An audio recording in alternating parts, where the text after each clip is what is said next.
আর কাকে বিশ্বাস করবেন আপনারা? মানুষকে বিশ্বাস করলে যে ঠকতে হয় তা আরও একবার প্রমাণ হয়ে গেল।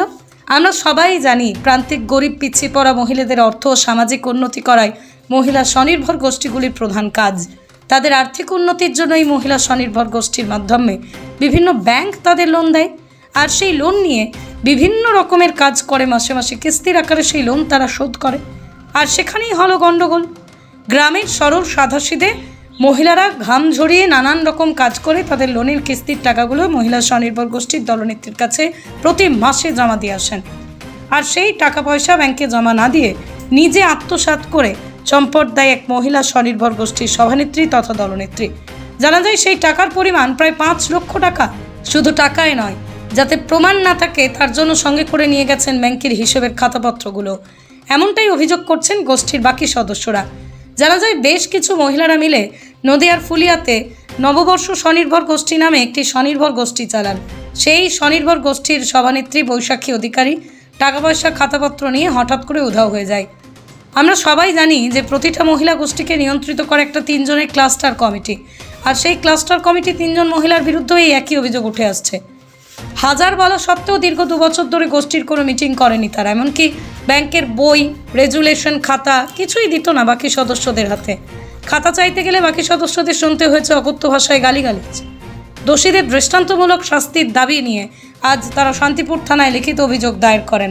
এরপরে এই ঘটনা নিয়ে শুরু হয়েছে রাজনৈতিক তরজা। আমাদের সাথে ঘটেছে বলতে আমরা স্বনির্ভর গোষ্ঠীর সঙ্গে যুক্ত। আমাদের গোষ্ঠীর নাম স্বয়ম্বর নববর্ষ। যে আমরা যে মানে থানায় যাব যে এফআইআর করতে, ওনারা ওকে খুঁজে বের করুক আর ও আমাদের সামনে এসে সবটা স্বীকার করে নিক, সব ড্রাইভার তার ঘাড়ে নিয়ে নিক। এই দলের যে দিদি আমাদের, সেই দিদির নাম হচ্ছে বৈশাখী অধিকারী, সে হচ্ছে দলনেত্রী। সারা পশ্চিমবাংলায় এই মহিলা গোষ্ঠীর নামে তৃণমূল লুটের রাজত্ব চালাচ্ছে। আমরা প্রত্যেক মাসে মিটিং করতাম দলনেত্রীর বাড়িতে, বৈশাখীদের বাড়িতে বসে মিটিং করার পরে সেই যে আমাদের টাকা সুদ চলছিল, আসল নেওয়া ছিল ব্যাংকের থেকে যে লোনটা নেওয়া, সেই টাকার বিনিময়ে দিদির কাছে আমরা প্রত্যেক মাসে ডেট অনুসারে টাকা দিয়ে সুদ দিয়ে সঞ্চয় দিয়ে জমা দিয়ে আসতাম। সেই টাকাটা দিদি আমাদের ব্যাংকে জমা দেয়নি, সেটা আমরা 2 বছর পরে বুঝতে পারলাম। বুঝতে পারার পরে এখন আমরা সব যোগাযোগ করছি। যোগাযোগ করার পরে ভিডিওতে এসেছি। ভিডিও দাদারা আমাদের যা যা করতে বলছে সেটা করার জন্য এগিয়ে এসেছি। আর আমরা এর থেকে মুক্ত হতে চাই, মানে শাস্তিও চাইছি। আর শাস্তিও তো চাইছি অবশ্যই। এই যে বই খাতা বই, হ্যাঁ, আমাদের ব্যাংকের বইগুলো, ব্যাংকের খাতাগুলো সব ক্লাস্টার ঘরের দিদিরা আটকে রেখেছিল 2 বছর ধরে। যখনই আমরা ব্যাংকের বইয়ের কথা, খাতার কথা বলতাম, আমাদের ক্লাস্টার ঘরের দিদির কাছে কারোর না কারোর কাছে ফোন ধরিয়ে দিত। ফোন ধরানোর পরে বলতো তোমাদের বই খাতাগুলো আমি পাঠিয়ে দিচ্ছি, তোমাদের বই। এখন তিনি কোথায় আছেন? এবং সবচেয়ে বড় কথা হচ্ছে যে এই লুটটা চলছে, তৃণমূলের নেতা নেত্রীরা ক্লাস্টারের মাথায় বসে আছে, এই গোষ্ঠীর যে সংঘ তার মাথায় বসে আছে এবং এই প্রক্রিয়া চলছে। আমাদের 6 লাখ টাকা লোন চলছিল। 6 লাখ টাকার বিনিময়ে এখন আমরা মোটামুটি সমস্ত শোধ হওয়ার পরে হয়তো ব্যাংক আমাদের কাছে অল্প কিছু পাবে, সেটা আমরা পরিশোধ করার জন্য দিদিকে জানিয়েছি যে আমরা টাকাগুলো শোধ দিয়ে আমাদের গোষ্ঠী আমরা ভেঙে দেব।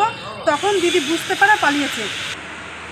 ইতিমধ্যে শান্তিপুরের বিভিন্ন গোষ্ঠী, বিভিন্ন ক্লাস্টার সম্পর্কে এর আগে অভিযোগ হয়েছিল। হরিপুরে অভিযোগ আছে, বিভিন্ন বাবলাতে অভিযোগ আছে, বিভিন্ন জায়গায় এই অভিযোগগুলো চলছে। এখন কত টাকা নিয়ে পালিয়েছে?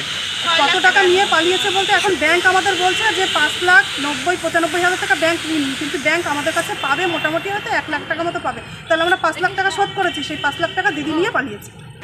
এবং ইতিমধ্যেই আমরা দেখতে পাচ্ছি বেলগড়িয়া 1-এর যে নববর্ষ গোষ্ঠী তার সভানেত্রী, তিনি এই টাকা গোষ্ঠীর মহিলাদের টাকা মেরে বেপাত্তা হয়ে গেছে এবং সেই টাকা তিনি ব্যাংকে জমা দেননি।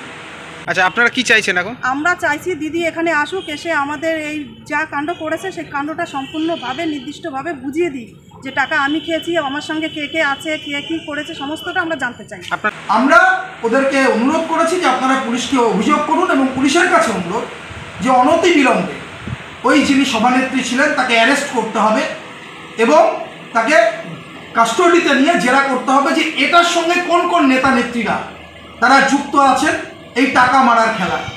সাধারণ গরিব মহিলাদের টাকা, সেই টাকা মেরে এরা বেপাত্তা হয়ে যাবে আর বিজেপি বসে বসে দেখবে, আমরা যারা প্রশাসনে আছি বসে বসে দেখব, এটা হতে পারে না। বিডিও সাহেবকে অনুরোধ, শান্তিপুরের পুলিশ প্রশাসনকে অনুরোধ, অনতি বিলম্বে ওই সভানেত্রীকে অ্যারেস্ট করতে হবে এবং এই টাকা কার কার পকেটে গেছে, কোন কোন তৃণমূল নেত্রীর পকেটে আছে সেটা খুঁজে বের করতে হবে। আর যদি খুঁজে বের করা না হয় তাহলে আমরা কিন্তু বৃহত্তর আন্দোলন করব। Bureau report, Arong news, Nadia.